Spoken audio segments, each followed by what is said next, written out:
The room has gone quiet now. The world outside has softened its edges.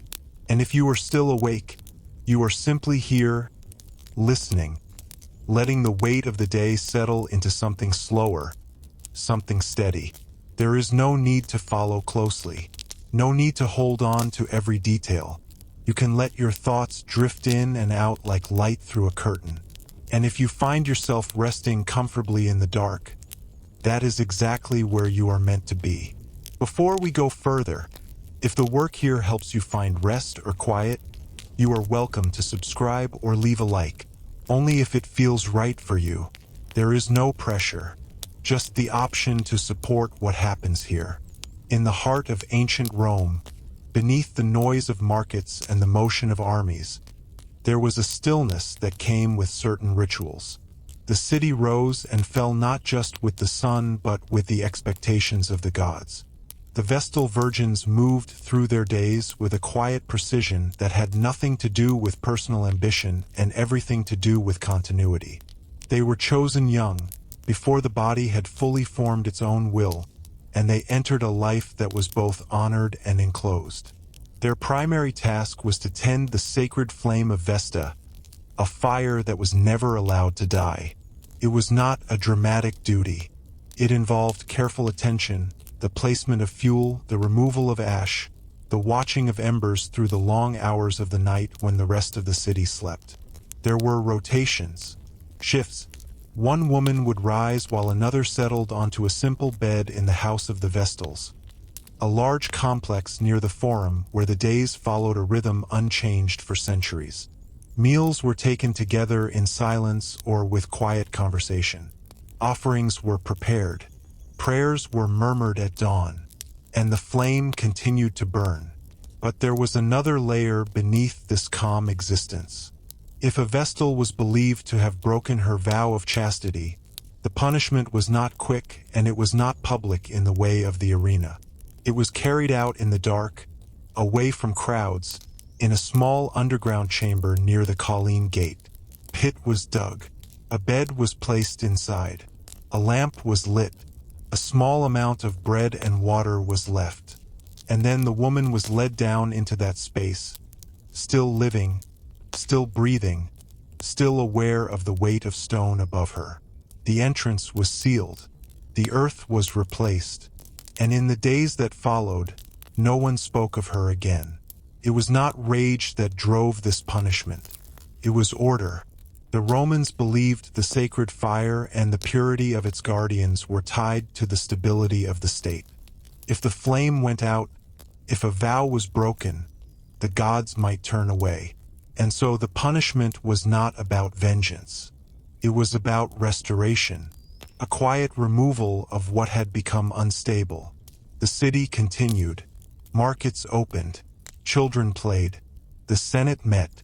And somewhere beneath the ground, a woman waited in silence until there was no more waiting.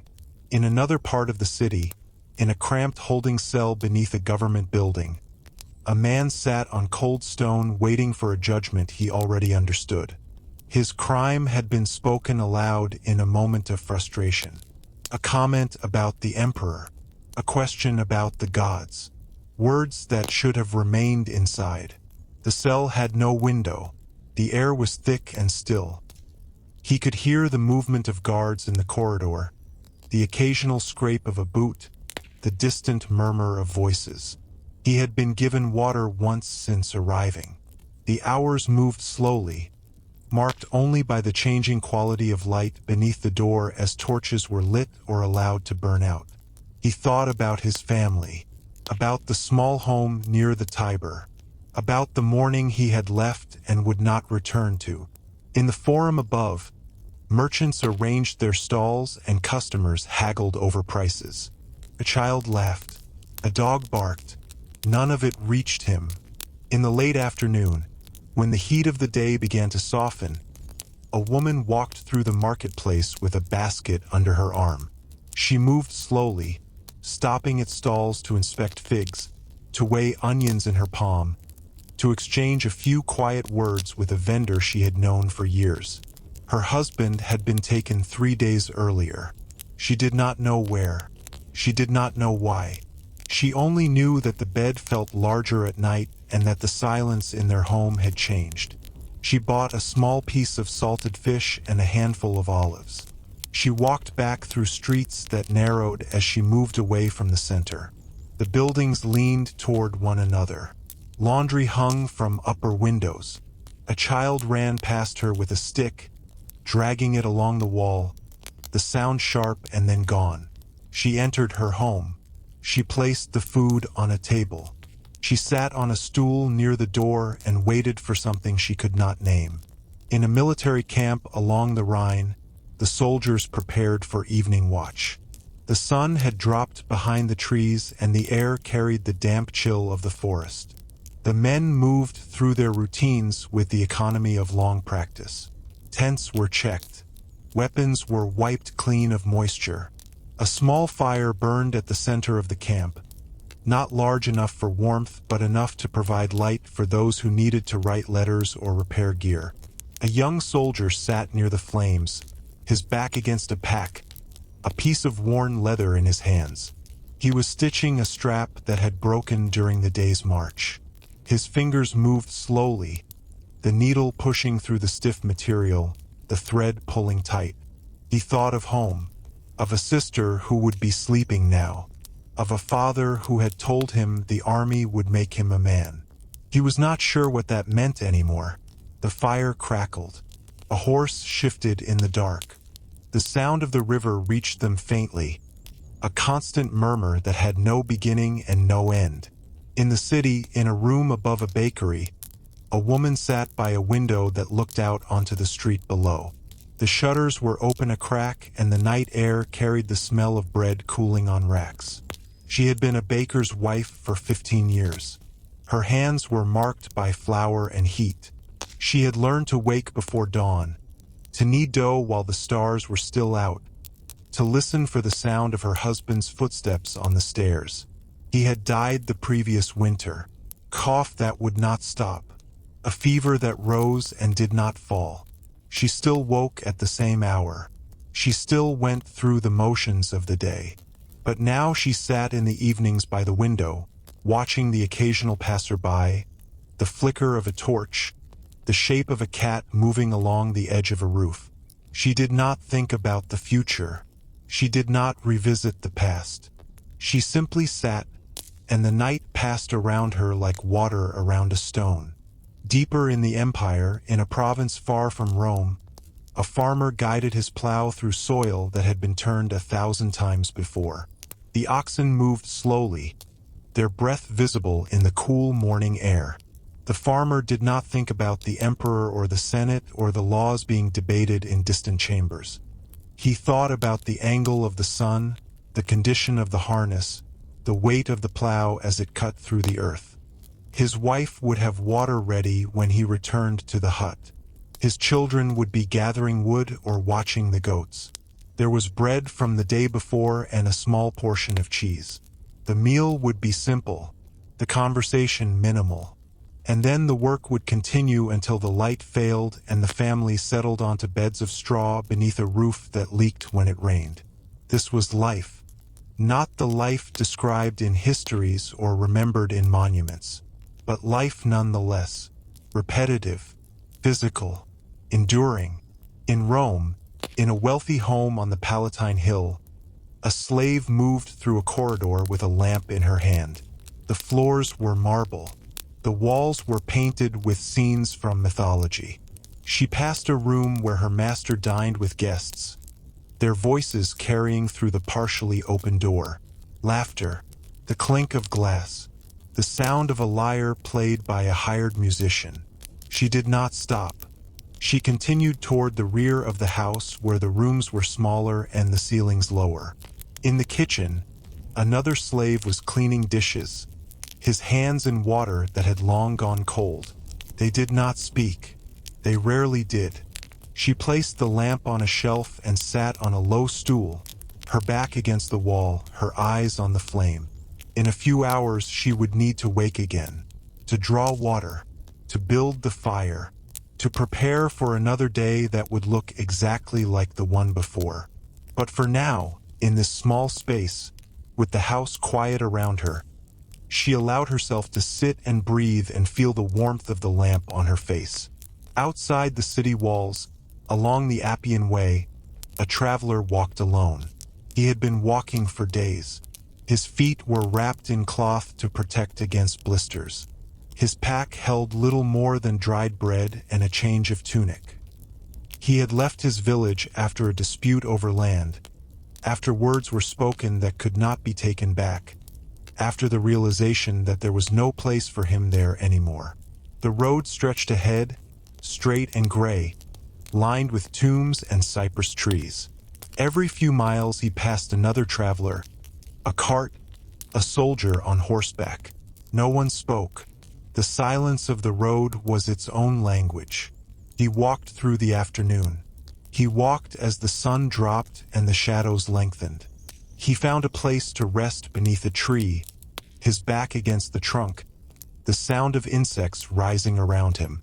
He did not know where he would sleep tomorrow. He did not know if he would eat.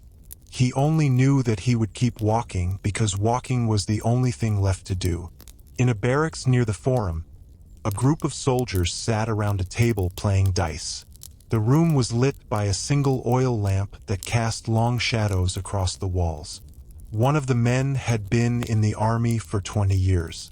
His face was marked by scars and wind.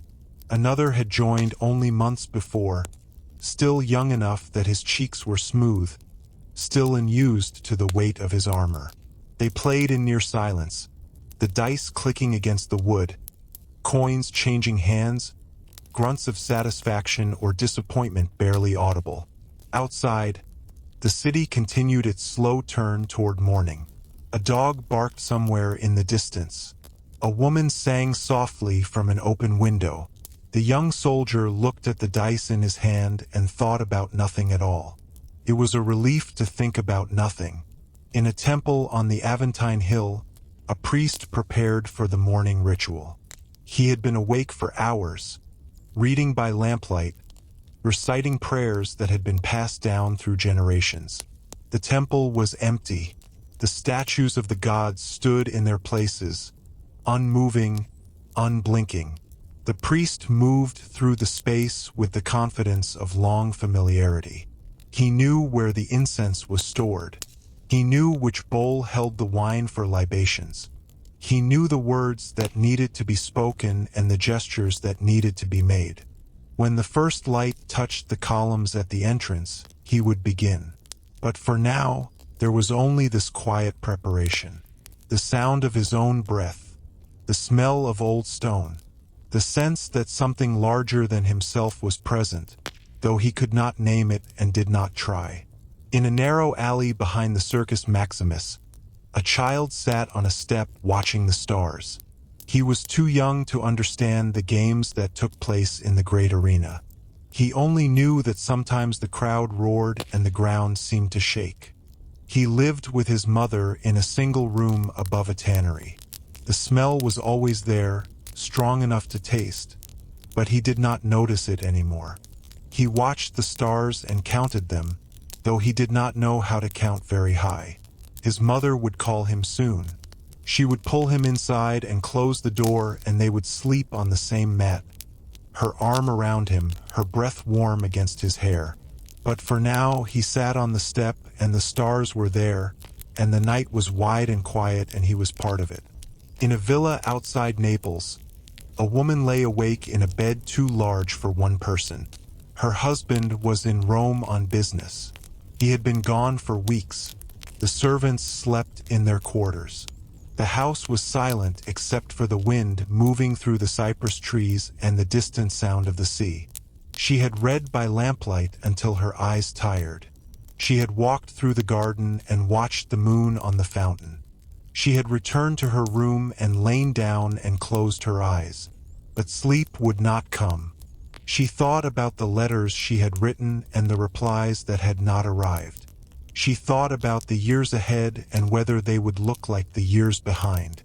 She turned onto her side and pulled the blanket higher and listened to the wind and the sea and the sound of her own breathing, which was the only sound in the room. In a prison cell beneath the Capitoline Hill, a man sat with his back against the wall. He did not know how long he had been there. Days and nights had blurred into a single stretch of darkness punctuated by the arrival of bread and water. He had been accused of theft. He had been a carpenter.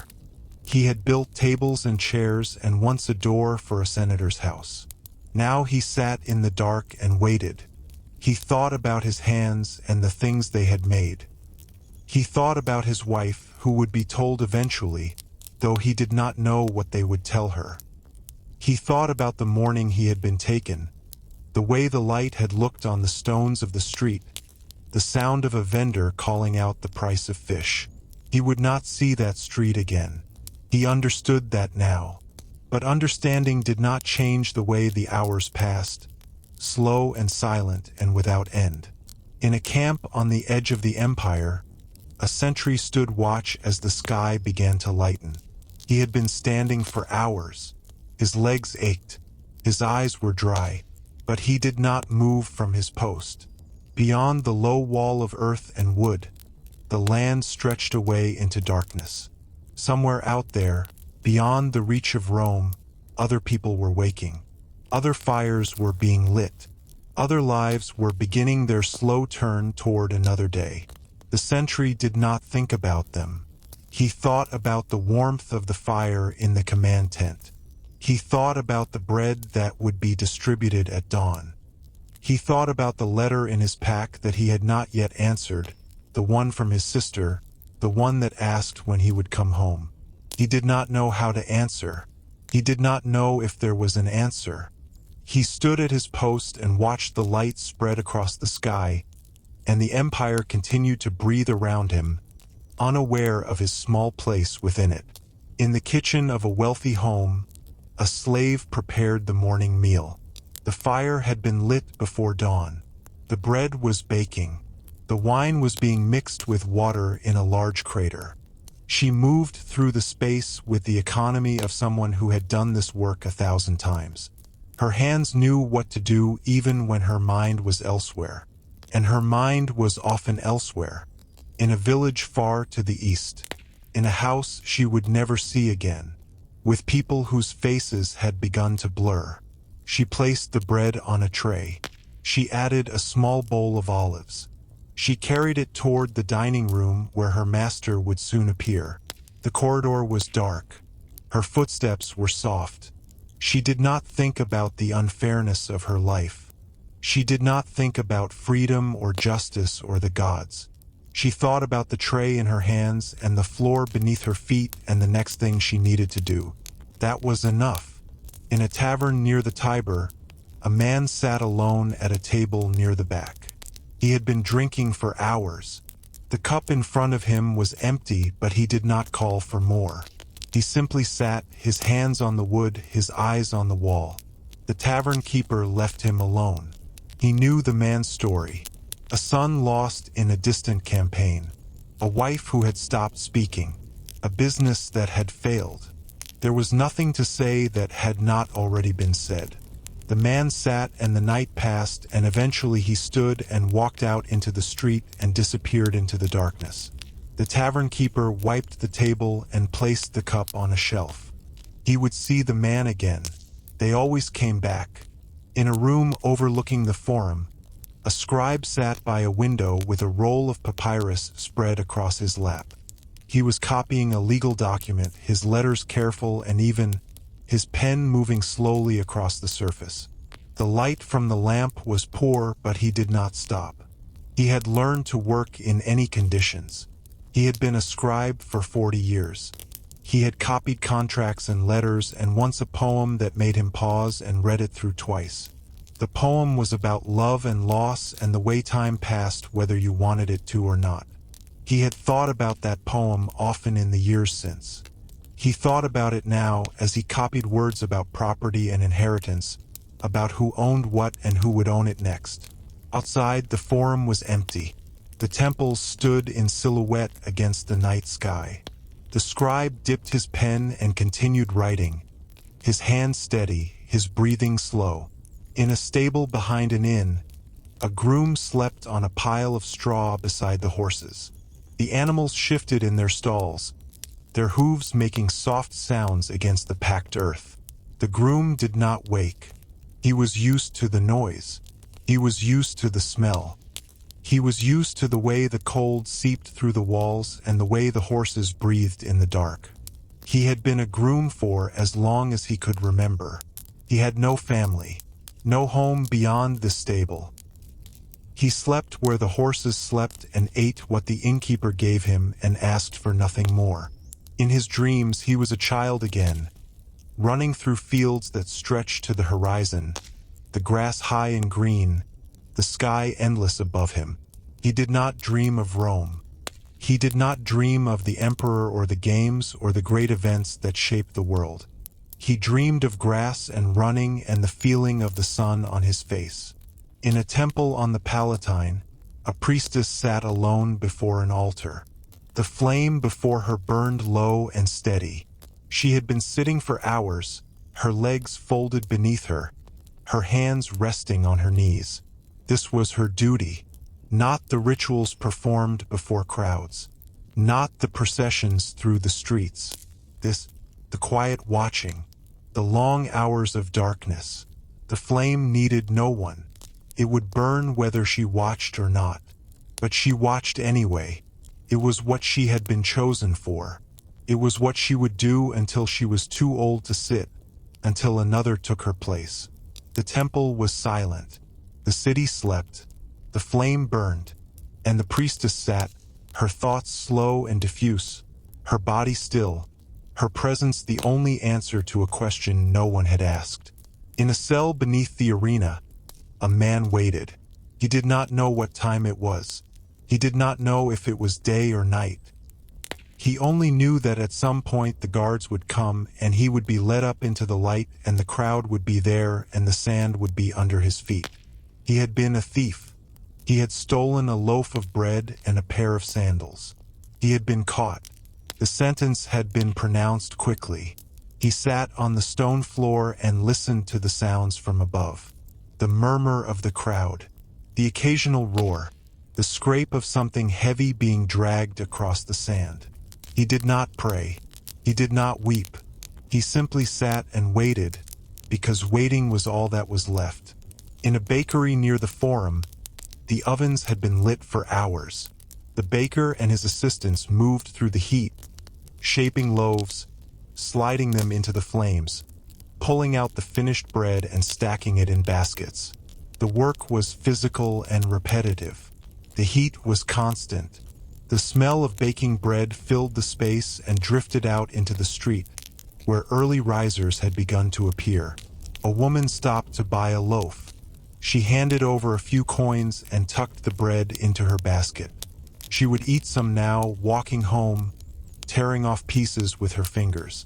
The rest would be for later, for the children when they woke, for the man who would come home at midday and expect a meal. She walked through streets that were still partly in shadow, past shuttered shops and sleeping doorways, past a dog that lifted its head and then lowered it again. The bread was warm against her side. She walked and the city woke around her and the day began again. In a guardroom at the city wall, a soldier sat with his feet propped on a stool. His shift had ended an hour ago, but he had not yet left. There was no hurry. There was nowhere to go. He shared the room with 3 other men, all of them silent, all of them waiting for something that had not arrived. A game of dice lay abandoned on the table. A half-empty cup of wine sat beside it. The soldier looked at the wall and thought about nothing. He had learned to do that, to let his mind go empty, to let the hours pass without marking them. Outside, the first light was touching the stones of the wall. Inside, the shadows remained. The soldier closed his eyes and let the silence hold him. In a house on the Esquiline Hill, a woman sat by a window that faced east. She watched the sky lighten slowly, the stars fading one by one, the color shifting from black to gray to pale blue. She had not slept. She often did not sleep. The nights were long and quiet, and she had learned to fill them with small tasks, with reading, with walking from room to room, with sitting by this window. Her husband was gone. Her children were grown and scattered. The house was too large for one person, but she could not bring herself to leave it. She knew every corner, every crack in the plaster, every board that creaked. She knew the sound the wind made in the winter and the way the light fell in the summer. She sat by the window and watched the day arrive and did not think about what the day would bring. She would eat. She would walk in the garden. She would write a letter she might not send. And then the night would come again and she would sit by the window and watch it arrive. In a narrow street at the base of the Aventine, a man unlatched his door before the sun had fully cleared the rooftops. He sold vegetables from a small cart that he kept in a shed behind his home. Each morning he followed the same path, pulling the cart through streets that grew busier with every passing moment, until he reached his usual spot near the baths of Caracalla. He did not think about the vastness of the empire or the distant wars or the decisions made in the Senate. He thought about the quality of his leeks, the price of onions, the way a particular customer preferred to haggle. He arranged his produce in neat rows and sat on an upturned crate and waited. People passed. Some stopped. Coins changed hands. The sun climbed higher and the shadows shortened and the day took on the shape of all the days before it. In a workshop near the Circus Flaminius, a metalworker lifted a hammer and brought it down on a sheet of bronze. The sound rang out sharp and clear, carrying through the open doorway and into the street. His assistant worked the bellows, feeding air to the coals, keeping the fire hot enough to soften the metal. They were making fittings for a door. A wealthy client had ordered them weeks ago and they were nearly finished. The metal worker did not hurry. Hurrying led to mistakes. He worked at the same pace he had worked for 30 years, steady and deliberate, each strike of the hammer placed with the kind of precision that came from long repetition. Sweat ran down his face. The fire crackled.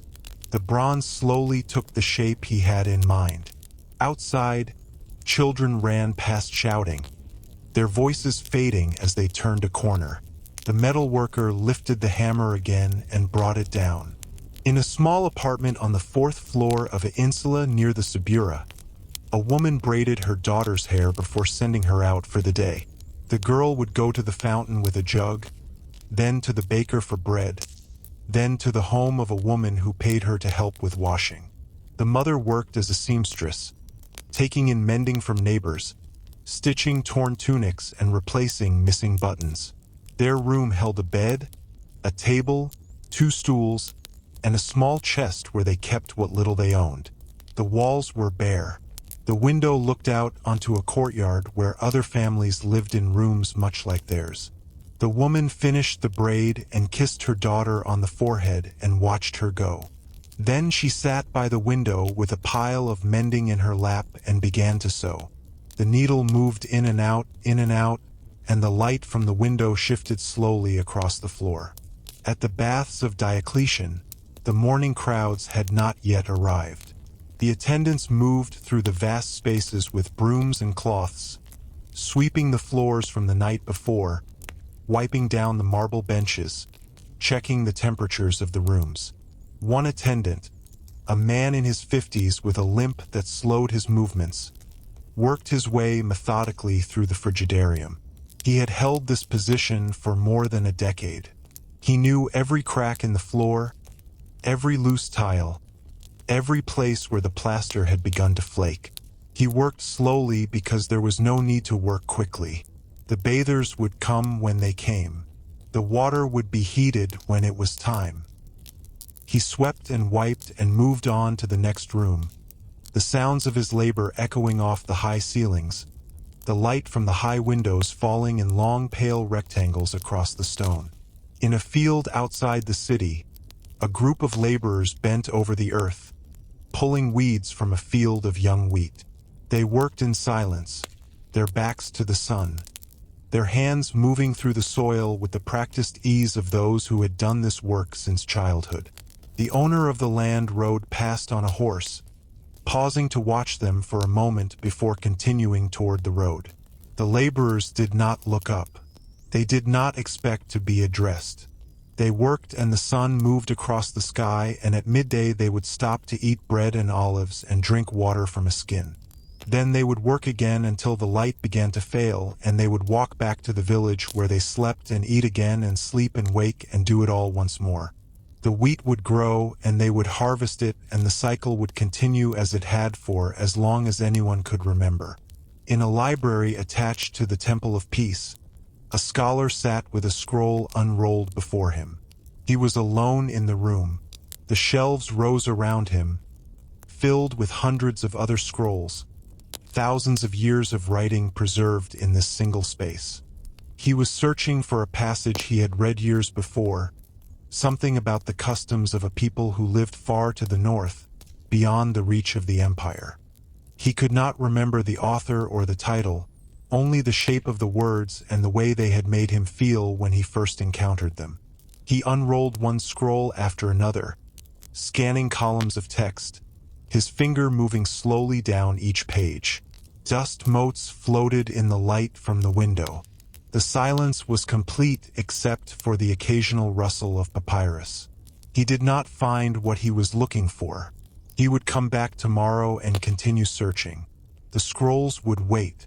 In a barracks room near the Praetorian camp, for soldiers played a game with knucklebones on a wooden board. They had been playing for hours, their voices low, the occasional curse or laugh breaking the stillness. One of them had received a letter that morning from his mother, who lived in a village in Gaul. He had read it twice and then tucked it into his tunic, where he could feel it against his chest as he played. She wrote about the harvest and the health of his younger brother and the hope that he would visit before the winter made travel impossible. He did not know if that would happen. He did not know when he would see her again. He threw the knucklebones and watched them bounce and settle and added his score to the running total on the board. The others watched and waited their turn, and the game continued into the afternoon. In a house on the Celian hill, a woman sat in a garden surrounded by roses. She had planted them herself years ago, when she first moved into this house as a young bride. Now she was old, and her husband was dead, and her children lived in other cities, and the garden had become her main occupation. She spent hours each day among the roses, pruning and watering and cutting blooms to bring inside. The gardener helped with the heavy work, but the careful attention was hers alone. She knew each plant individually. She knew which ones bloomed early and which ones waited until late summer. She knew which fragrances carried farthest on the evening air. She sat on a stone bench with her hands folded in her lap and looked at the roses and thought about nothing in particular. A bee moved from flower to flower, its hum soft and constant. The sun was warm on her shoulders. She could have sat there forever. In a tannery on the far side of the Tiber, workers moved through vats of foul-smelling liquid, their arms stained dark, their faces wrapped in cloth against the stench. The owner of the tannery stood at the doorway, watching them work, his arms crossed over his chest. He had inherited the business from his father, who had inherited it from his father before him. The smell never went away. It followed him home, clung to his clothes, seeped into his dreams. But the leather they produced was good leather, sought after by craftsmen throughout the city. Orders came in faster than they could fill them. The workers moved through their tasks with the grim efficiency of men who had no other options.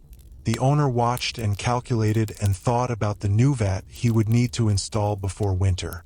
The river flowed past a short distance away, carrying the waste downstream, carrying it out of sight and out of mind. In a schoolroom near the Forum of Augustus, a teacher sat at a small table while his students copied letters onto wax tablets. There were 12 boys in the room, ranging in age from 7 to 12. They sat on wooden benches, their styluses scratching across the wax, their faces concentrated or bored or somewhere in between. The teacher watched them with the patience of someone who had done this work for so long that it required no effort at all. He had taught the sons of senators and the sons of freedmen. He had taught boys who would go on to govern provinces and boys who would die before they reached adulthood.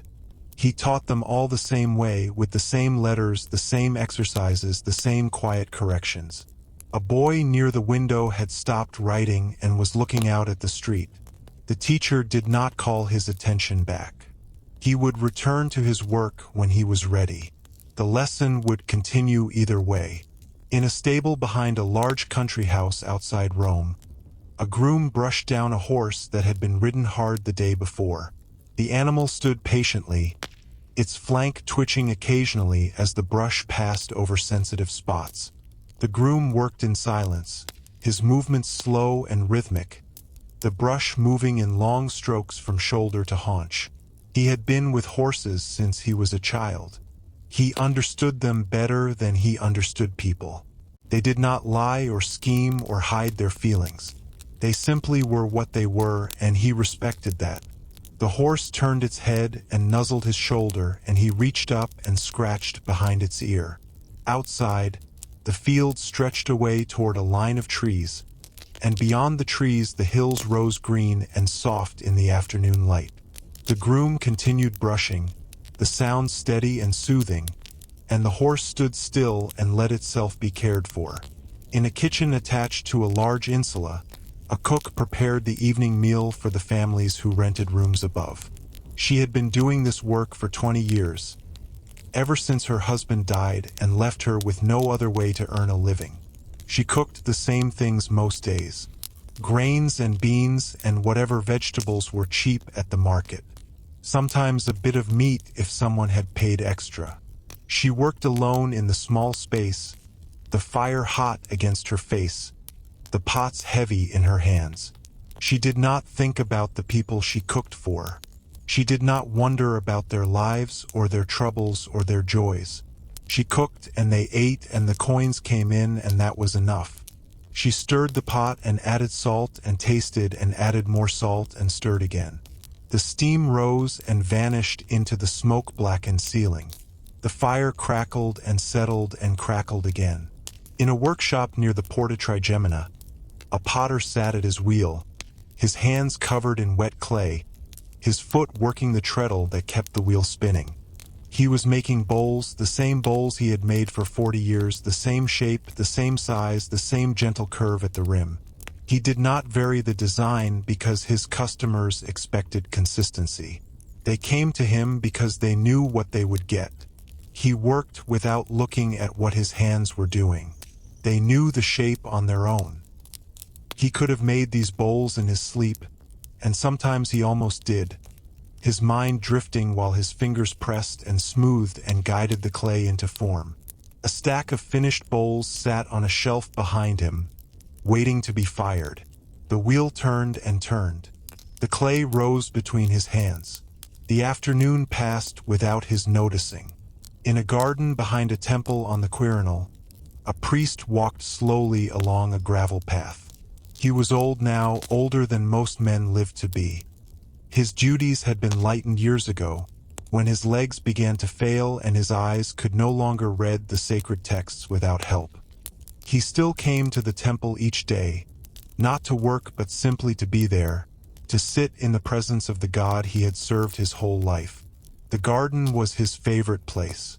It was small and quiet and sheltered from the wind. He walked its length and back, his steps slow and careful, his hands clasped behind his back. The plants were the same plants that had been there when he was young. The same paths, the same stones. He had changed. Everything else remained. He reached the end of the path and turned and began to walk back the way he had come. In a room above a tavern near the river, a woman lay awake listening to the sounds from below. Voices rose and fell. Cup broke. Someone laughed too loudly. She had worked in that tavern once, serving drinks and cleaning tables, until the owner's son made it impossible for her to stay. Now she took in washing, climbing the stairs each evening with hands wrinkled and raw, falling onto her bed too tired to eat. The noise from below was part of her sleep now. Without it, she would not know how to rest. She lay on her side and listened and felt the building tremble slightly when someone slammed a door. Tomorrow she would wake before dawn and go to the fountain and begin again.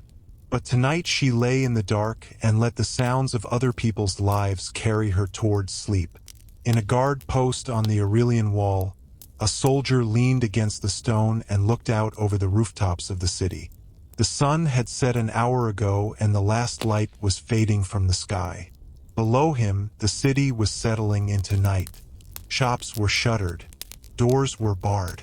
The occasional figure moved through the streets, but most people were inside now, eating or sleeping or doing whatever they did when the day was done. The soldier had stood this watch 100 times. He knew the shape of the rooftops, the pattern of the streets, the way the smoke rose from 1,000 chimneys and disappeared into the dark. He shifted his weight from one foot to the other and settled in for the long hours ahead. Nothing would happen. It never did. But he stood anyway because standing was his job, and the job continued whether anything happened or not. In a small shrine at a crossroads, an old woman placed a handful of wilted flowers before a small statue. The shrine was old and neglected, its paint faded, its roof missing several tiles. But she came here every few days to leave something, a bit of bread, a few flowers, a coin when she had one to spare. She did not know which god the shrine belonged to. The inscription had worn away long ago. But that did not matter. A god had been here once, and perhaps still was, and it felt wrong to let the place go completely untended.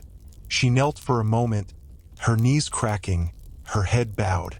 Then she stood and walked away, her steps slow and careful on the uneven stones. The shrine stood empty behind her. The flowers would wilt and dry and blow away, and she would come again with more. In a bathhouse near the campus Martius, the evening crowds had begun to thin. The attendants moved through the rooms with long-handled mops, pushing water toward drains, collecting discarded towels, checking that nothing had been left behind. A few bathers remained, soaking in the warm pools, their eyes half closed, their bodies slack with heat and fatigue. One man had been there for hours, moving from the frigidarium to the tepidarium to the caldarium and back again, letting the water do its work on muscles that had grown tight from years of desk work and worry. He floated in the warm pool and looked up at the ceiling, at the painted gods and goddesses who watched over the bathers with blank and peaceful eyes. He did not think about the case he had argued that morning. He did not think about the client who had been unhappy with the outcome. He floated, and the water held him, and for a while he was nowhere at all. In a kitchen in a wealthy home on the Viminal, a cook prepared a late meal for his master, who had returned from a dinner party still hungry. The cook had already cleaned the kitchen and sent the assistants to bed, but he did not complain about the extra work. Complaining was not part of his position. He moved through the familiar space, gathering eggs and cheese and a bit of leftover bread, breaking the eggs into a bowl, beating them with a whisk made of twigs. The fire had been banked for the night, but he stirred it back to life and set a pan over the flames. The eggs hissed as they hit the hot surface. He stirred them slowly, watching them thicken, adding cheese at the last moment. He slid them onto a plate and carried them up the stairs toward the dining room, where his master sat waiting with a cup of wine and an expression of mild impatience. In a stable at the edge of the city, a man slept on a pile of hay beside his mule. He had arrived that evening from a village 2 days' walk to the east, bringing pottery to sell at the market. The pottery was stacked in baskets on the mule's back, each piece wrapped in straw to protect it during the journey. He would wake before dawn and make his way to the Forum Boreum, where he would spread his wares on a blanket and wait for buyers. If he sold enough, he would buy supplies to carry home. If not, he would carry the pottery back the way he came and try again another time. He slept deeply, the way men sleep who have walked all day and will walk again tomorrow. The mule stood nearby, dozing on its feet, its ears twitching occasionally at sounds the man could not hear. In a scriptorium attached to a large villa outside Rome, a slave sat at a slanted desk, copying a manuscript by lamplight. His hand moved steadily across the page, forming letters with the precision of long practice. The text was a philosophical work, a dialogue about the nature of virtue and the meaning of a good life. He did not think about the content as he copied it. He thought about the shape of each letter, the flow of ink from his pen, the evenness of the lines. If he made a mistake, he would have to scrape the parchment and start again, and that would mean working later into the night. So he worked carefully, slowly, his attention fixed on the small space of each letter. The lamp burned low. The room was silent except for the scratch of his pen. Outside, the wind moved through the cypress trees and the stars turned slowly overhead. In a barracks room in a fort on the Danube, a soldier sat on the edge of his bed and stared at the wall. The others were asleep, their breathing slow and regular, their bodies still beneath wool blankets. He could not sleep. He had not slept well in weeks, not since the last skirmish, not since he had seen the man next to him fall with an arrow through his throat.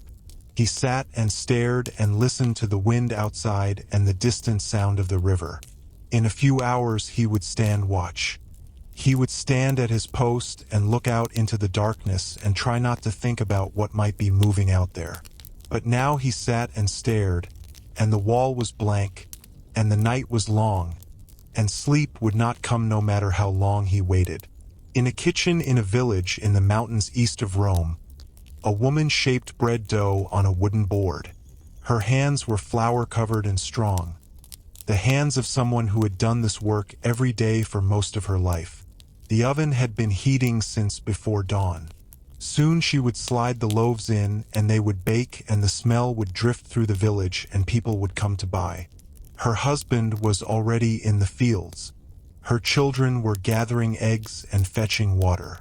The morning was cold, but the kitchen was warm, and she worked without hurrying, her hands moving in patterns they had known for so long they required no thought at all. She shaped the last loaf and set it beside the others and wiped her hands on her apron and looked toward the window, where the light was growing stronger, and the day stretched ahead full of small tasks and small satisfactions and nothing more. In a temple at the edge of the Roman Forum, a priest lit the morning incense and watched the smoke rise toward the ceiling. The temple was empty except for him and the statue of the goddess, who stood in her niche with eyes that seemed to look through him toward something beyond. He had performed this ritual every morning for 20 years. He knew the words by heart. He knew the gestures. He knew the exact moment to lift the incense and the exact moment to bow. The smoke curled and thinned and disappeared into the air above. The priest stood for a moment in the silence, then turned and walked toward the door, where the first light of the sun was beginning to touch the columns. He stepped outside and the city was there, waiting, the same as it had always been. In a cramped shop near the Forum Holatorium, a woman sat weaving at an upright loom, her hands moving in a pattern that had been passed down through generations. The warp threads ran vertical, stretched taut by clay weights at the bottom, and her shuttle passed back and forth, building fabric inch by slow inch. She was making wool for a tunic, undyed and plain, the kind of cloth that would be worn by someone who could not afford better. Outside, the vegetable sellers were packing up their stalls for the day, their voices carrying through the thin walls as they called out final prices to anyone still passing. The woman did not look up from her work. The rhythm of the loom was steady and familiar, a heartbeat in her hands, and she followed it without thinking, her mind somewhere far away, in a village she had left years ago, with people whose faces had begun to soften at the edges. The shuttle moved. The cloth grew. The light through the small window shifted from gold to gray as the sun moved behind the buildings across the street. In a guardroom at the Castra Praetoria, a soldier sat with a wax tablet on his knee, writing a letter he would likely never send. He had started it 3 days earlier, scratching out a few lines each evening after his shift ended. The words were simple. He was well. The food was acceptable. He hoped they were well too. He did not know how to say the other things, the things that kept him awake at night, the images that returned when he closed his eyes. So he wrote around them, filling the tablet with ordinary words, with nothing that mattered, with the hope that the act of writing itself might be enough. The lamp beside him flickered. The voices of other soldiers in the next room rose and fell like distant waves. He pressed the stylus into the wax and made another line, another word, another small piece of a letter that would never reach its destination. In a house on the Oppian Hill, a man sat in a room lined with shelves of scrolls. He had inherited the library from his father, who had inherited it from his father before him. He had read perhaps a tenth of what it contained, and at his current pace he would die before finishing even half. But that did not trouble him. The value of the library was not in his reading of it.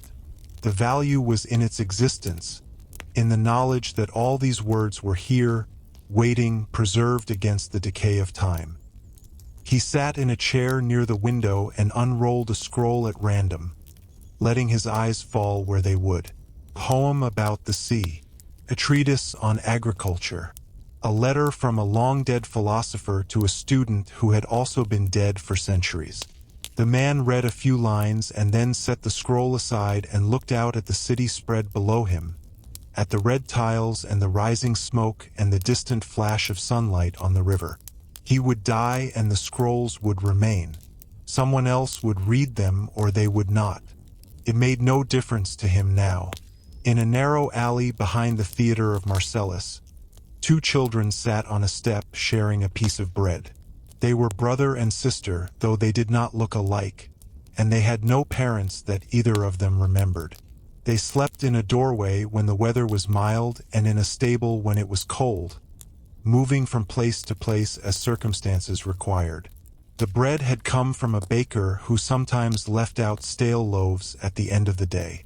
They broke it carefully, making sure each got the same amount, and ate slowly, making it last.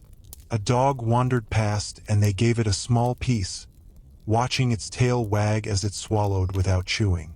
The sun was setting and the alley was growing dark, and soon they would need to find a place to sleep. But for now they sat together, sharing bread and silence, and the world went on around them without noticing they were there. In a workshop near the Porta Capena, a glassblower gathered molten material on the end of his pipe and began to shape it with his breath. The workshop was hot, even with the door propped open, and sweat ran down his face as he worked. He had been blowing glass since he was a boy, learning from his father, who had learned from his father before him. The shapes came easily now, without thought, his hands and breath working together to transform formless heat into vessels of perfect thinness. A small crowd had gathered at the door to watch, drawn by the glow of the furnace and the mystery of the process. The glassblower did not acknowledge them. He worked as he always worked, focused entirely on the material in front of him, on the bubble forming at the end of the pipe, on the delicate balance of heat and breath and motion. When the vessel was complete, he set it aside to cool and reached for more glass, the rhythm of his work unbroken. In a small apartment in an insula near the Circus Maximus, a woman sat by a window mending a torn tunic while her husband slept on the bed behind her.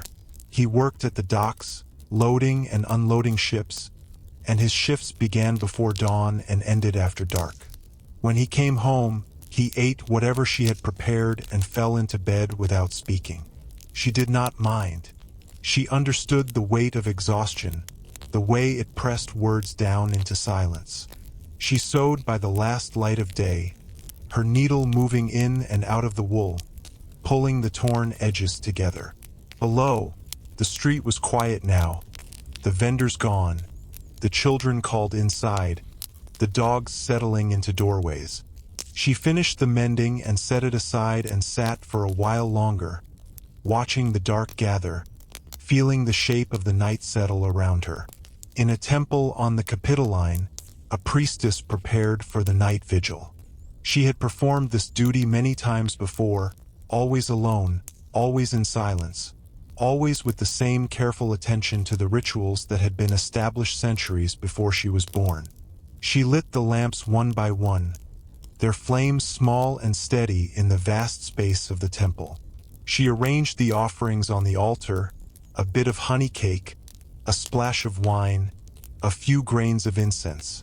She spoke the words that needed to be spoken, her voice low and even, barely more than a whisper. Then she sat on a low stool near the altar and waited. The night would pass. The lamps would burn down. She would refill them when necessary, replace the incense when it turned to ash. And in the morning, another priestess would come to take her place, and she would walk home through streets just beginning to wake, and she would sleep, and the cycle would continue. In a barracks room in a fort on the edge of the Syrian desert, a soldier lay on his bed staring at the ceiling. The heat was oppressive, even at night, and the air was thick with dust. He had been stationed here for 2 years, with 2 more to go before his enlistment ended and he could return home. Home was a village in northern Italy, green and cool, with streams that ran clear and snow that fell in winter. He thought about it often, constructing it in his mind piece by piece. The way his mother's kitchen smelled, the sound of his father's voice, the face of a girl he had known when they were both children. The other soldiers in the room breathed slowly in their sleep, their bodies dark shapes in the darkness.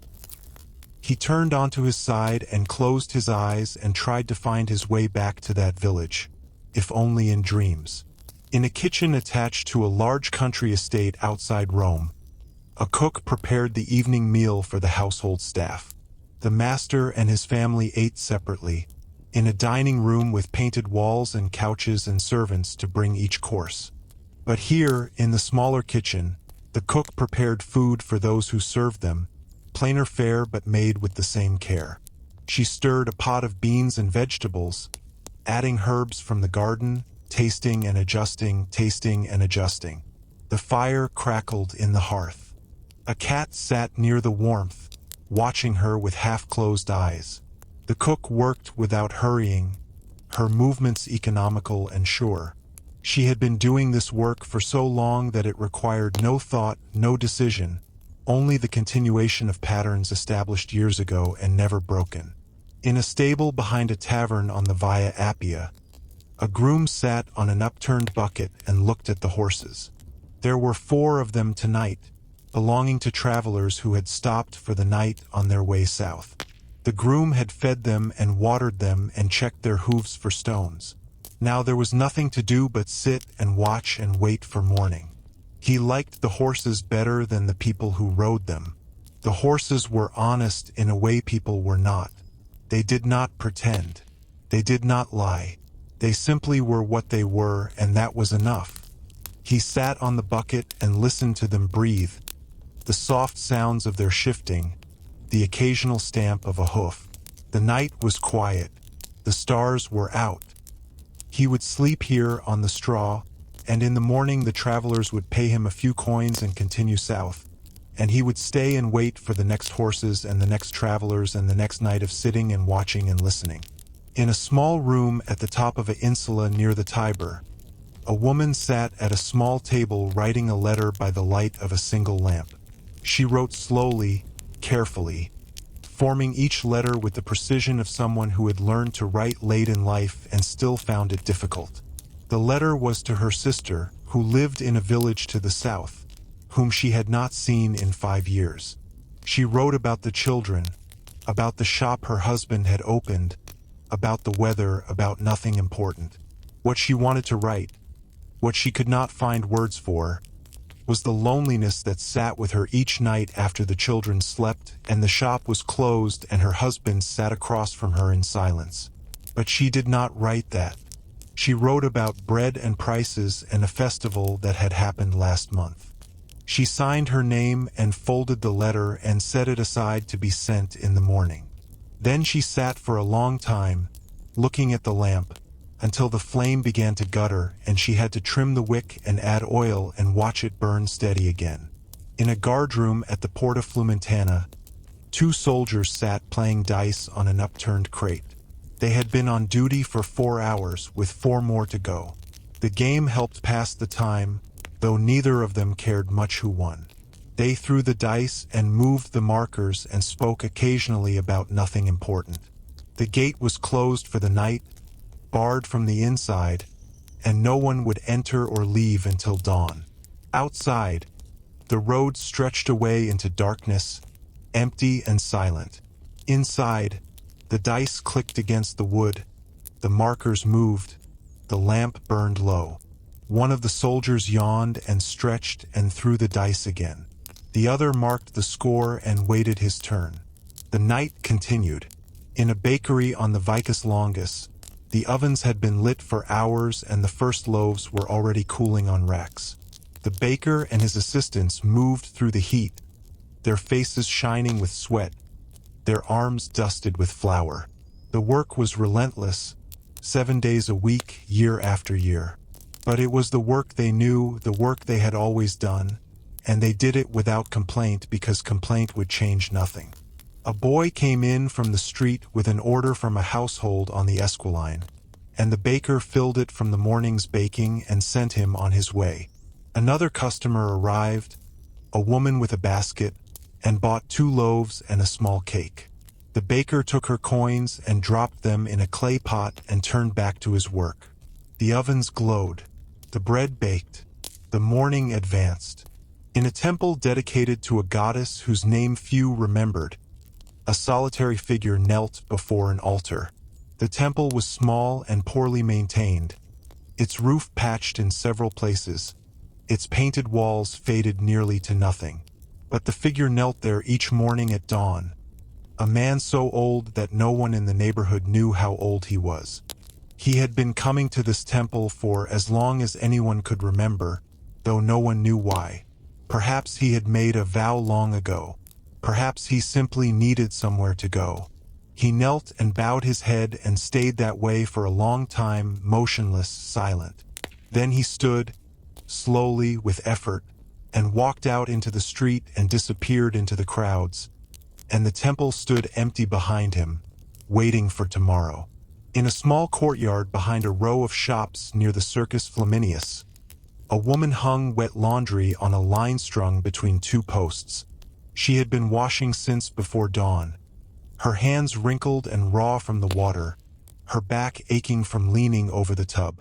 The laundry belonged to a family in the insula above, people she had never met, whose clothes she handled each week without ever seeing their faces. She pinned each piece carefully, smoothing out wrinkles, making sure nothing would drag on the ground.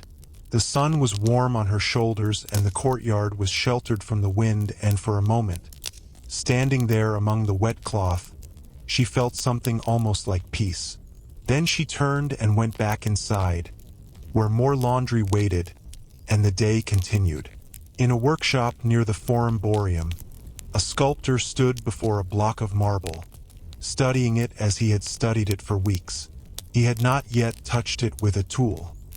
He was waiting, he told himself, for the form inside to reveal itself. But the truth was simpler. He was afraid of making a mistake, of ruining the stone, of proving to himself that the skill he had once possessed had faded with age. He stood before the marble and looked at it and did nothing. The light through the window shifted as the sun moved across the sky. Dust settled on the surface of the stone. The sculptor stood and looked and waited for something that did not come.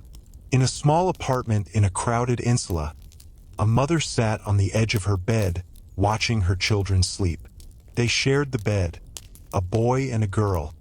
Their bodies curled toward each other in the way of children who had never known what it was to sleep alone. The mother watched them in the dim light that came through the shuttered window, watched the slow rise and fall of their breathing, watched the way the boy's hand rested on his sister's arm. She had lost 2 other children, one to fever, one to something the doctor could not name. These 2 remained. She watched them and did not think about the future, about what would become of them, about the world they would inherit. She watched them breathe, and that was enough. In a guardroom at the Castra Peregrina, a soldier sat writing a letter by lamplight while his comrades slept. He had been trying to write this letter for weeks, but the words would not come. He wanted to tell his father that he was sorry. Sorry for the argument before he left. Sorry for the things he had said. Sorry that he would never see his father again because his father had died last month and the news had taken 3 weeks to reach him. He sat with the stylus in his hand and the wax tablet before him and wrote nothing. The lamp burned low. The room was silent except for the breathing of the sleeping men. He sat and held the stylus and did not write. In a kitchen in a wealthy home on the Palatine, a slave prepared a late-night snack for her mistress, who could not sleep and had called for warm milk and honey. The slave moved quietly through the dark kitchen, her bare feet silent on the stone floor. She heated the milk in a small pot, watching it carefully so it would not scorch, then stirred in honey from a clay jar. She carried it up the stairs and through the corridor to her mistress's room, where she set it on a small table beside the bed. Her mistress thanked her without opening her eyes, and the slave withdrew, walking back through the dark house the way she had come. In the kitchen, she sat on a low stool and looked at the dying embers in the hearth. She would sleep soon for a few hours and then wake and begin again. The embers glowed and faded, and she sat and watched them until they were nothing but ash. In a stable near the Porta Maggiore, a groom sat with a sick horse, keeping vigil through the night. The horse lay on its side in the straw, its breathing shallow and uneven. The groom had done everything he could, had called for the veterinarian, had administered the medicines that were supposed to help. Now there was nothing to do but wait. He sat beside the horse with his hand on its neck, feeling the warmth of its body, the occasional twitch of muscle beneath the skin. Outside, the city slept. Inside, the horse breathed and the groom waited, and the night stretched on without end. Near dawn, the horse's breathing changed, became slower, more labored. The groom stayed where he was, his hand still on its neck, until the breathing stopped and the body grew still and the warmth began to fade. In a small room at the top of an insula, a man sat at a window and looked out at the rooftops of Rome. He had lived in this room for 40 years, had come here as a young man with nothing and would leave it eventually with nothing. The room held a bed, a table, a stool, and a small chest with a few possessions. He had no family, no friends that he saw regularly, no reason to leave except to buy food and return.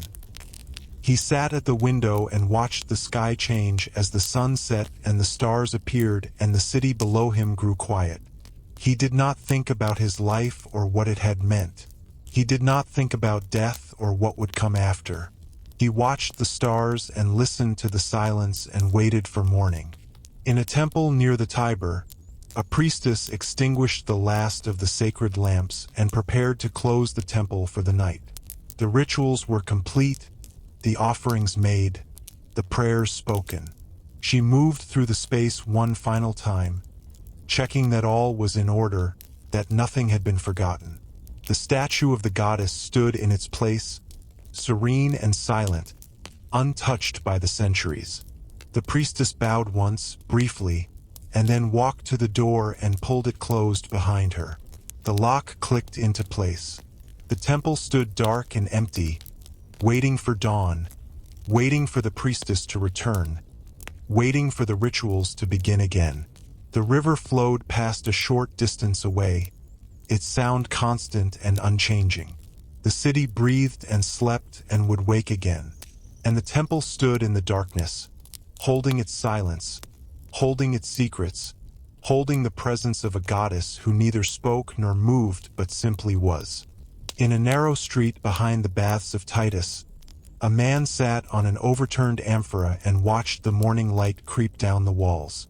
He had been there since before dawn, waiting for the owner of a small shop to arrive so he could ask for work. He had arrived in the city 3 days earlier, walking from a village to the south that had been destroyed by fire. Everything he owned had been in that village. Now he owned nothing except the clothes he wore and the memory of smoke rising against a red sky. He sat on the amphora and watched the street gradually come to life. The first vendors setting up their stalls, a woman opening her shutters, a dog stretching in a doorway. The shop owner would come eventually. He would ask for work. He would be told there was none. And then he would find another shop and another owner and ask again. In a kitchen attached to a large insula, a woman stirred a pot of barley and watched it thicken. She had been cooking since before dawn, preparing meals for the families who rented rooms above. The work was repetitive and endless, but she had learned to find a kind of peace in it. The stirring, the watching, the slow transformation of ingredients into something edible. It required attention but not thought, and in that space between attention and thought, her mind could rest. The barley bubbled and she stirred, and the steam rose and disappeared into the smoke-stained ceiling. Later she would carry the pots up the stairs and leave them outside the doors and return to wash the dishes and begin again. But for now there was only the stirring, the steady rhythm of it, the way the spoon moved through the thickening grain. In a workshop near the Circus Maximus, a leatherworker sat cross-legged on the floor, his lap full of straps and buckles. He was repairing a harness for a wagon driver who needed it by midday. His hands moved with the precision of long practice, threading awls through stiff leather, pulling cords tight, hammering rivets into place. The shop was small and dark, lit only by the open door and a single oil lamp that burned on a shelf. Outside, the noise of the city filtered in, voices and footsteps and the occasional creak of wagon wheels. The leatherworker did not look up. He worked and the harness took shape under his hands and the morning passed without his noticing.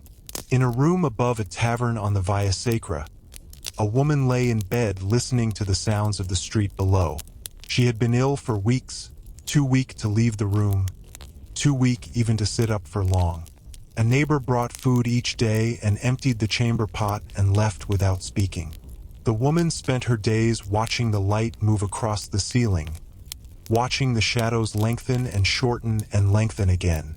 She thought about her childhood, about a village she had left so long ago that it seemed like something she had dreamed. She thought about her husband, who had died the previous year, and about her children, who had moved away and never written. She thought about nothing at all, letting her mind go empty, letting the hours pass without marking them. The sounds from the street continued, a constant murmur that said the world was still there, still moving, still full of life that had nothing to do with her. In a stable near the Porta Latina, a groom brushed a horse that stood patiently in its stall. The horse was old, older than the groom had been when he started working here, and its coat was dull and its eyes were clouded. But it still stood when he approached, still leaned slightly into the pressure of the brush, still seemed to take comfort in the attention. The groom worked slowly, carefully, running the brush over the same areas again and again, smoothing the rough patches, removing the dust that had settled overnight. He did not think about the horse's age or how much longer it would live. He did not think about anything except the rhythm of the brush and the warmth of the animal beneath his hands. The horse shifted its weight and sighed, and the groom continued brushing, and the morning stretched out before them both. In a small temple dedicated to a minor goddess of the household, a woman knelt before a small altar and lit a lamp. She had come here every morning for as long as she could remember, always at the same hour, always with the same small offering. A bit of bread, a few drops of wine, a prayer spoken so quietly that even she could barely hear it. The temple was empty except for her and the small statue of the goddess, which stood in its niche with hands outstretched as if welcoming the faithful. The woman knelt and prayed and lit the lamp and then knelt a while longer, her eyes closed, her breathing slow. When she finally stood and walked out into the street, the lamp continued to burn behind her, a small flame in the darkness, waiting for tomorrow. In a barracks room in a fort on the Rhine, a soldier sat on his bed and wrote a letter by the light of a single candle. The room was cold, even with the brazier burning, and he could see his breath as he wrote.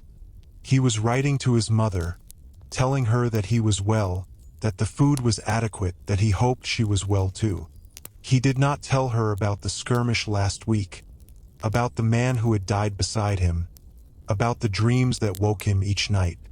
He wrote the words that would comfort her, that would let her sleep without worry, that would maintain the fiction that everything was fine. The candle burned down as he wrote, the flame sinking toward the wax, and he finished just before it guttered out. He folded the letter and tucked it into his tunic and lay back on his bed and stared at the ceiling until sleep came. In a kitchen in a wealthy home on the Esquiline, a cook prepared a complicated dish for her master's dinner party that evening. She had been working on it for hours, chopping and grinding and mixing, following a recipe that had been passed down through generations of cooks. The dish required ingredients from 3 different provinces, spices that had cost more than most people earned in a month, a level of precision that allowed no room for error. The cook worked slowly, carefully, tasting and adjusting, until the flavors balanced exactly as they should. Then she set the dish aside and began work on the next course and the next and the next. The afternoon would pass this way, in a rhythm of preparation and waiting, and when the guests arrived and ate and praised the food, the cook would be in the kitchen, already thinking about tomorrow. In a small apartment in a crowded insula, a mother sat with her son while he coughed and could not stop. She had been sitting with him for 3 days, ever since the fever began, ever since the cough started and would not end. The doctor had come and gone, leaving instructions and herbs that seemed to do nothing. The mother sat on the edge of the bed and held her son's hand and watched his face as he struggled for breath. The room was quiet except for the coughing, which came in waves, each one leaving him weaker than before. She did not think about what would happen if he did not improve. She did not think about anything except his hand in hers, the warmth of it, the small movements of his fingers. Outside, the city continued its business, indifferent to what happened in this small room. But inside there was nothing except a mother and her son and the sound of his breathing. In a workshop near the Forum of Trajan, a metalworker shaped a sheet of bronze into the form of a bowl. He worked with hammer and anvil, striking the metal again and again, each blow moving it closer to the shape he wanted. The sound of his hammer rang through the workshop and out into the street, a steady rhythm that told anyone passing that work was being done. Sweat ran down his face and fell onto the metal, sizzling briefly before evaporating. He did not stop to wipe it away. He worked and the bowl took shape and the afternoon passed and the light through the window shifted from bright to gold to gray. When he finally set down his hammer, the bowl was finished, perfect in its proportions, ready to be sold. He set it on a shelf with the others and stood for a moment looking at them, all the bowls he had made, all the hours of his life given form in bronze. In a garden behind a temple on the Aventine, an old man sat on a stone bench and watched the bees move among the flowers. He had been a priest once, years ago, before age and illness had taken him from his duties. Now he came to the garden each day simply to sit, to watch, to feel the sun on his face and the breeze on his skin. The bees moved from flower to flower with a purpose he could not understand but found comforting. They knew what they were doing. They had work to do. He no longer had work, but he had this, the garden and the bees and the slow passage of time. He sat on the bench and watched and did not think about the past or the future. The bees moved and the flowers bloomed and the old man sat among them, part of the garden without being part of its purpose. In a small room at the top of an insula, A woman sat at a loom and wove cloth by the light of a single lamp. She had been weaving for hours, her hands moving automatically, her mind somewhere far away. She was weaving cloth for a tunic that would be sold at the market, cloth that would be worn by someone she would never meet. The rhythm of the loom was steady and soothing, a heartbeat in the darkness, and she followed it without thought. Below, the city slept, or tried to sleep, the sounds of the night filtering up through the thin walls. A dog barked. Someone shouted. A door slammed. The woman continued weaving, her shuttle passing back and forth, building fabric inch by inch. She would weave until the lamp burned out, and then she would sleep for a few hours, and then she would wake and begin again. In a stable on the Via Appia, a groom sat beside a mare who was laboring to give birth. He had been there for hours, since the first signs that something was wrong, since the mare had lain down and could not get up again. The veterinarian had been sent for but had not yet arrived. The groom sat in the straw with his hand on the mare's flank, feeling the contractions that came and went without progress. The mare's eyes were wide with pain and fear, and he spoke to her softly, the same words over and over, words that meant nothing but might offer comfort. The hours passed. The night deepened. The veterinarian did not come, and the groom sat and waited and spoke his soft words and hoped for something he could not name. In a kitchen in a village outside Rome, a woman shaped bread dough on a wooden board while her children played in the dirt outside.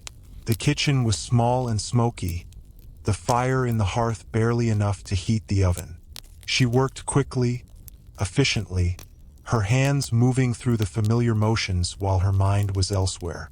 She thought about her husband, who had gone to the city 3 days ago to sell their vegetables and had not returned.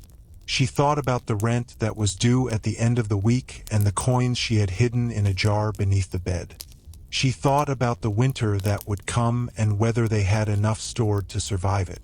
The dough took shape beneath her hands, and she slid it into the oven and closed the door and stood for a moment with her hands on the warm stone, feeling the heat, waiting for something to change.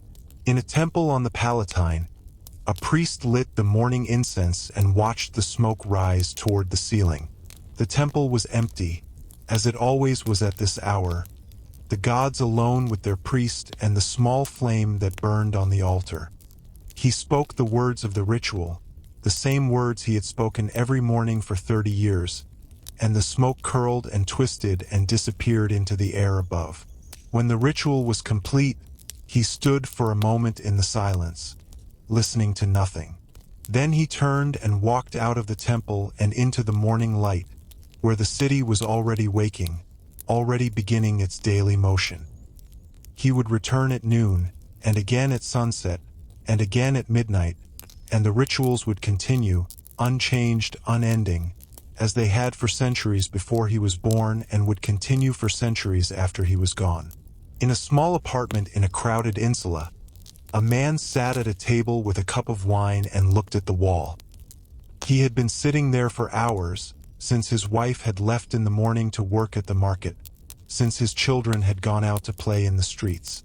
He had no work today, no tasks that needed doing, nothing to fill the hours except the sitting and looking. The wall was bare, the plaster rough and stained. He looked at it and saw nothing. He thought about nothing. The wine in his cup was warm and sour, but he drank it anyway because drinking was something to do.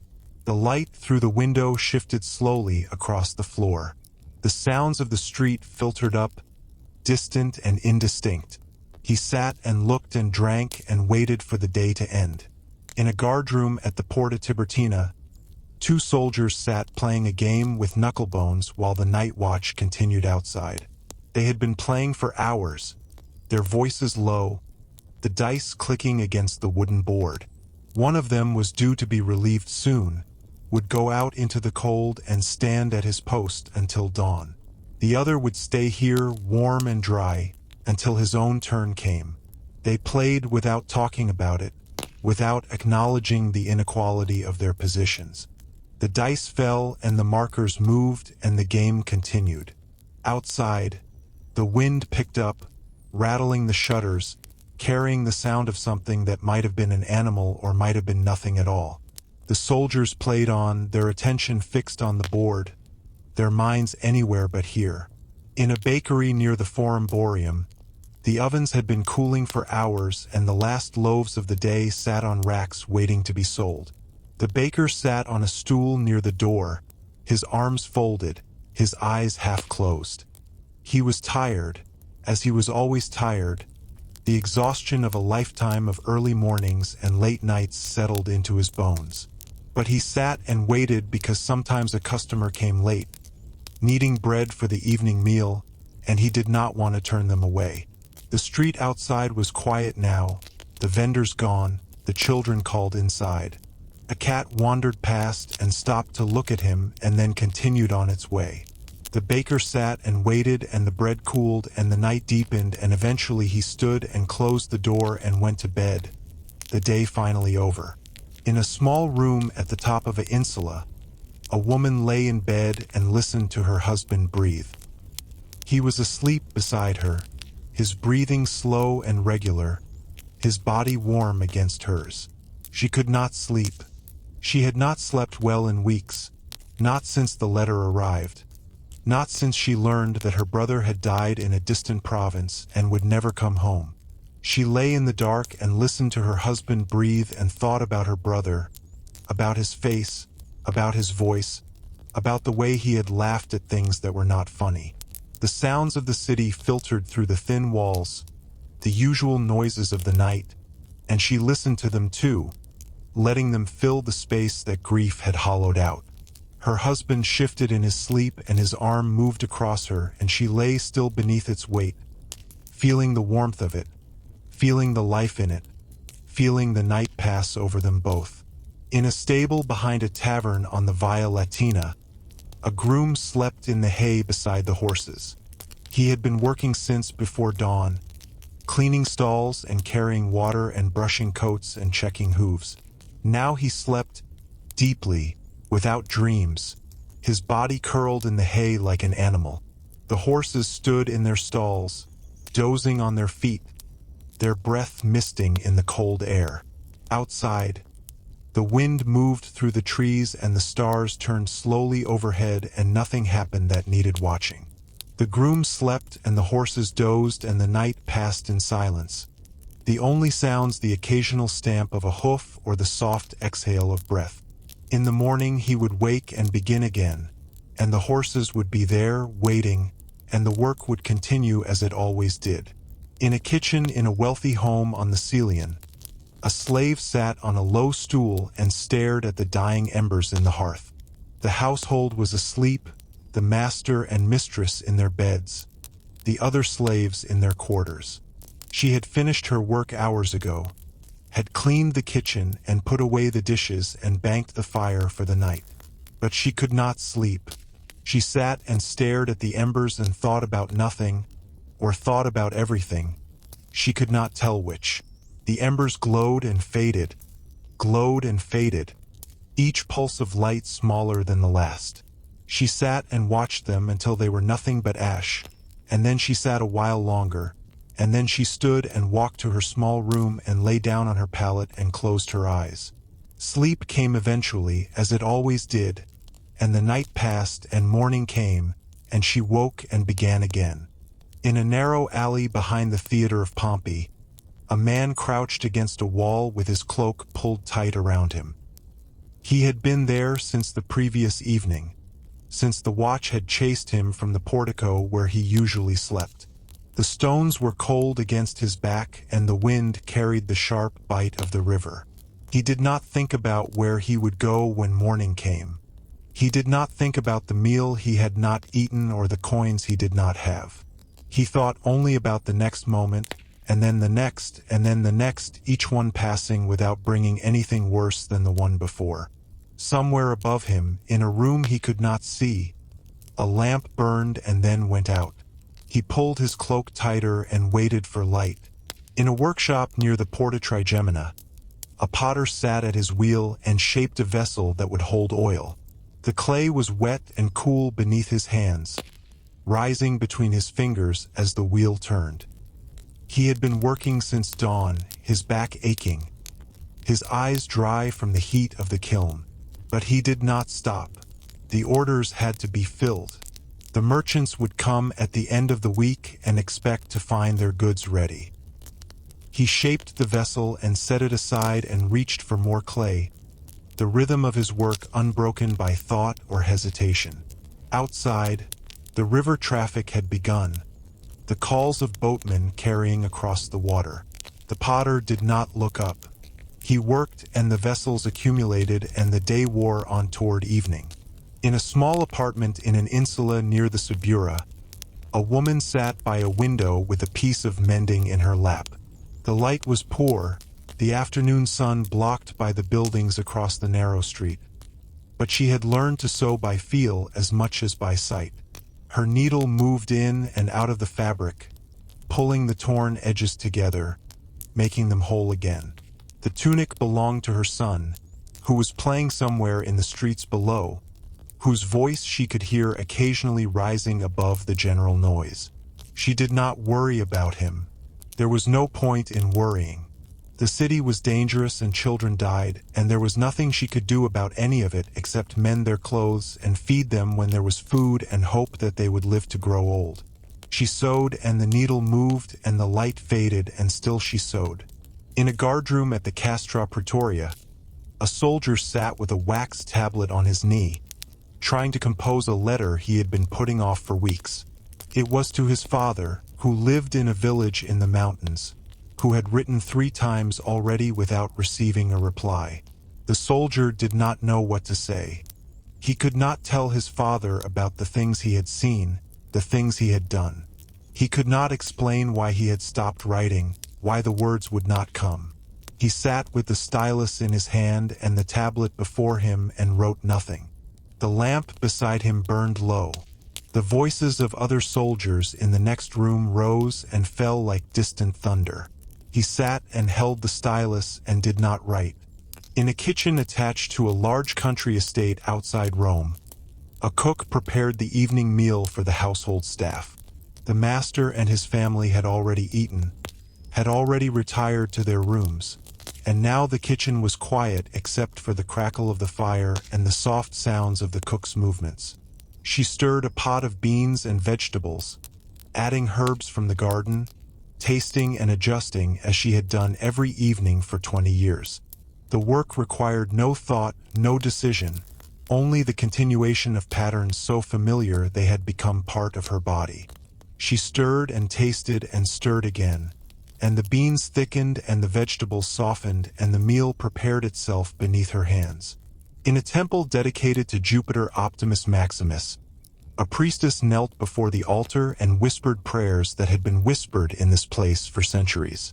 The temple was vast and empty, the great statue of the god looming above her in the darkness. She did not look at it. She kept her eyes on the flame that burned before her, the small point of light that represented everything she served. The prayers were the same prayers she had spoken every night for as long as she could remember. They had been old when she was young. They would continue after she was gone. She whispered them now, her voice barely audible, and the flame burned steadily, and the god listened or did not listen, and it made no difference either way. In a stable near the Circus Flaminius, a groom sat beside a horse that was dying. The animal had been sick for days, had stopped eating, had stopped drinking, had lain down in its stall and could not rise again. The groom had done everything he could, had called for the veterinarian, had administered the medicines that were supposed to help. Now there was nothing to do but wait. He sat in the straw with his hand on the horse's neck, feeling the pulse that grew weaker with each passing hour. The horse's eyes were open, looking at nothing, or looking at something the groom could not see. He sat and waited and the night passed and near dawn the horse stopped breathing and the groom stood and walked out of the stable and into the morning light and began his work for the day. In a small room at the top of an insula near the Tiber, a woman sat at a loom and wove cloth by the light of a single lamp. She had been weaving for hours since before sunset, since her children had fallen asleep and her husband had gone out to drink with his friends. The rhythm of the loom was steady and soothing, a heartbeat in the darkness, and she followed it without thought. She was weaving cloth that would be sold at the market, cloth that would buy bread and oil and maybe a small piece of meat for the festival next month. The shuttle passed back and forth, building fabric inch by inch. Below, the river flowed past, dark and silent, carrying the city's waste toward the sea. She wove and the night passed, and eventually the lamp began to gutter, and she trimmed the wick and added oil and continued weaving. In a barracks room in a fort on the Danube, a soldier lay on his bed and stared at the ceiling. The others were asleep, their breathing slow and regular, their bodies still beneath wool blankets. He could not sleep. He had not slept well in months, not since the last raid, not since he had seen his best friend fall with a spear through his chest. He lay and stared and listened to the wind outside and the distant sound of the river. In a few hours he would stand watch. He would stand at his post and look out into the darkness and try not to think about what might be moving out there. But now he lay and stared, and the ceiling was blank, and the night was long, and sleep would not come no matter how long he waited. In a kitchen in a village in the hills east of Rome, a woman shaped bread dough on a wooden board while her children slept in the corner. The fire in the hearth had burned low but still gave enough light to work by. She shaped the loaves quickly, efficiently, her hands moving through the familiar motions while her mind was elsewhere. She thought about her husband, who had gone to the city 3 weeks ago to find work and had not returned. She thought about the rent that was due and the food that was running low and the winter that would come and whether they would survive it. The loaves took shape beneath her hands, and she slid them into the oven and closed the door and stood for a moment with her hands on the warm stone, feeling the heat, waiting for something to change. In a small temple at a crossroads, an old man knelt before an altar and lit a lamp. The temple was small and neglected, its roof patched in several places, its painted walls faded almost to nothing. But he came here every evening, at the same hour, to light this lamp and speak the prayers he had learned as a child. He did not know which god the temple belonged to. The inscription had worn away long ago, but it did not matter. A god had been here once, and perhaps still was, and the lamp needed to be lit and the prayers needed to be spoken, and he was the only one left who remembered. He knelt and lit the lamp and spoke the words and then knelt a while longer, his eyes closed, his breathing slow. When he finally stood and walked out into the night, the lamp continued to burn behind him, a small flame in the darkness, waiting for tomorrow. In a workshop near the Forum Holatorium, a metal worker stood before his anvil and studied the piece of bronze he had been working on all day. It was a small statue, a figure of a goddess, commissioned by a wealthy merchant who wanted it for his household shrine. The metal worker had been working on it for weeks, shaping and refining, trying to capture something he could not name. He stood now with his hammer in his hand and looked at what he had made. It was not right. Something was missing, something he could not see but could feel. He set the hammer down and stood looking at the statue and did not pick up the hammer again. The light through the window faded and the workshop grew dark, and he stood there still, looking at what he had made and could not finish. In a small apartment in a crowded insula, a mother sat on the edge of her bed and watched her children sleep. They shared the bed, a boy and a girl. Their bodies curled toward each other in the way of children who had never known what it was to sleep alone. The mother watched them in the dim light that came through the shuttered window, watched the slow rise and fall of their breathing, watched the way the boy's hand rested on his sister's arm. She had lost 2 other children, one to fever, one to something the doctor could not name. These 2 remained. She watched them and did not think about the future, about what would become of them, about the world they would inherit. She watched them breathe, and that was enough. In a guardroom at the Porta Appia, two soldiers sat playing dice by the light of a single lamp. They had been playing for hours, their voices low, the dice clicking against the wooden board. One of them was young, new to the city, still unused to the rhythm of the watches. The other was old, nearing the end of his service, his face marked by years of sun and wind. They played without speaking, the game itself a kind of conversation. The young soldier threw the dice and watched them bounce and settle and added his score to the running total. The old soldier watched and waited his turn and threw and added his own score. Outside, the road stretched away into darkness, empty and silent. Inside, the dice clicked and the lamp burned and the night passed. In a bakery near the Forum Boreum, the ovens had been lit for hours and the first loaves were already cooling on racks. The baker moved through the heat, his face shining with sweat, his arms dusted with flour. He had been doing this work for 40 years, since he was a boy helping his father, since before he could remember a time when he was not covered in flour and breathing the smell of baking bread. He shaped loaves and slid them into the oven and pulled out finished ones and set them to cool, the rhythm of his work as natural as breathing.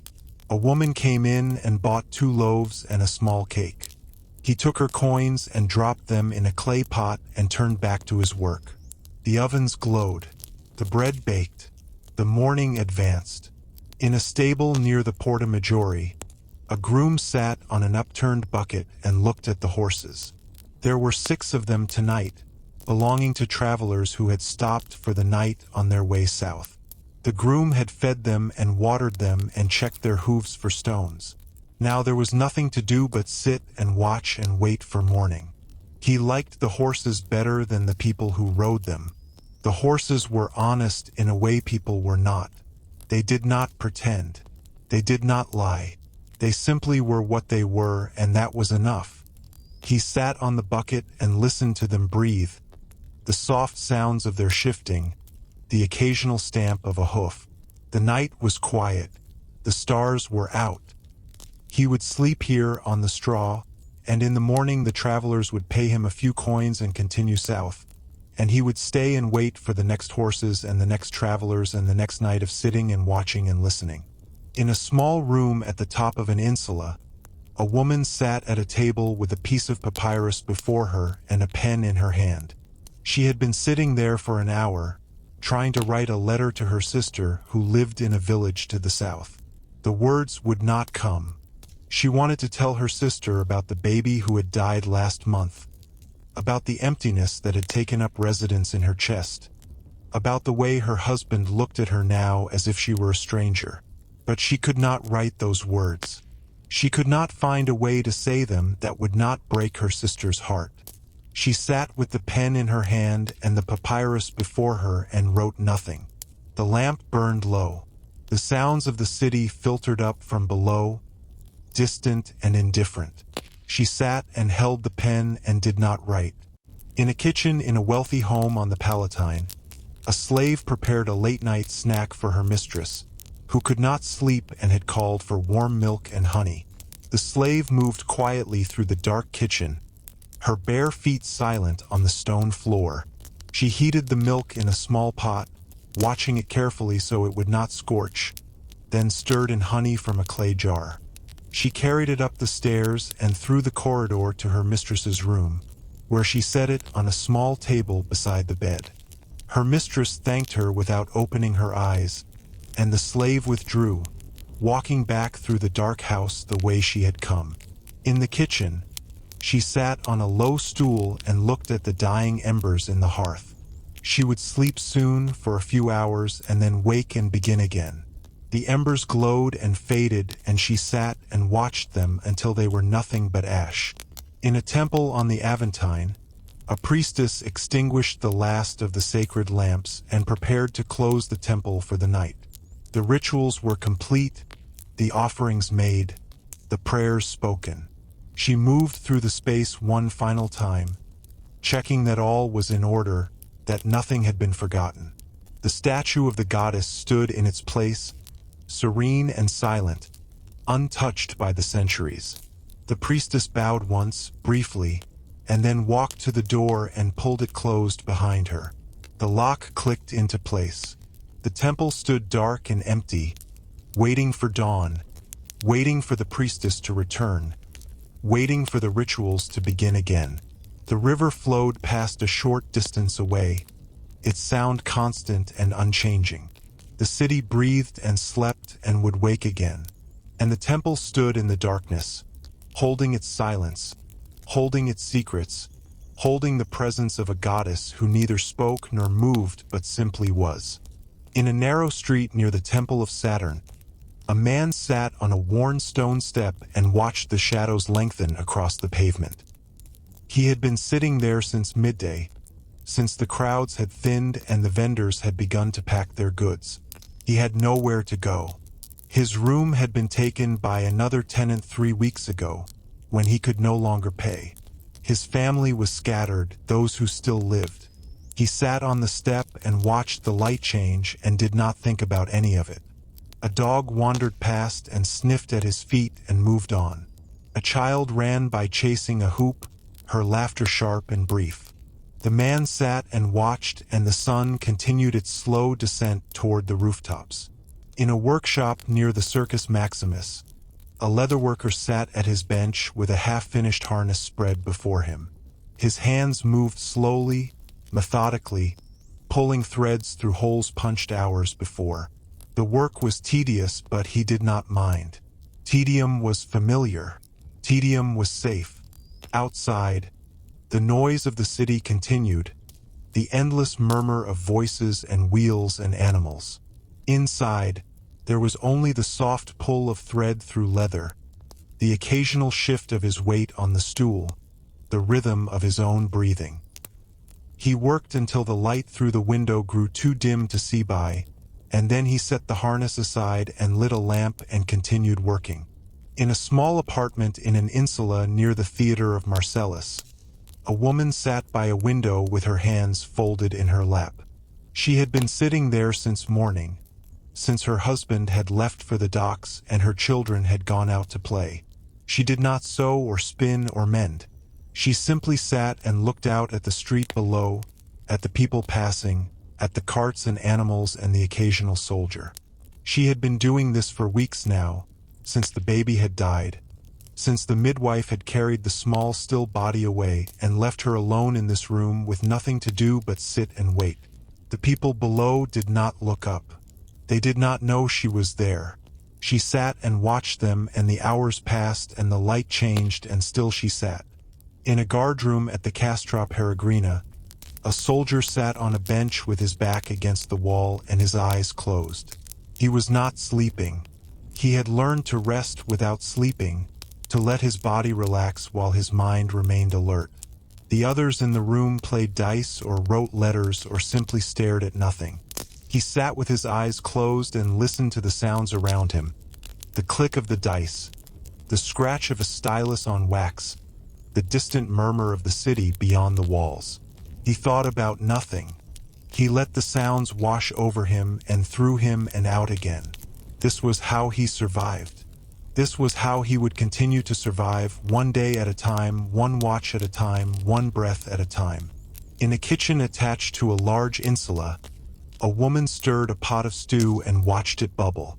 She had been cooking all day, preparing meals for the families who rented rooms above. The work was endless, the same pots and the same ingredients and the same movements day after day. But she did not mind. The rhythm of it was soothing, the way the spoon moved through the liquid, the way the steam rose and disappeared. She stirred and tasted and added salt and stirred again. The stew would be ready soon. She would carry it up the stairs and leave it outside the doors and return to wash the pot and begin again. The fire crackled and the stew bubbled and the day continued.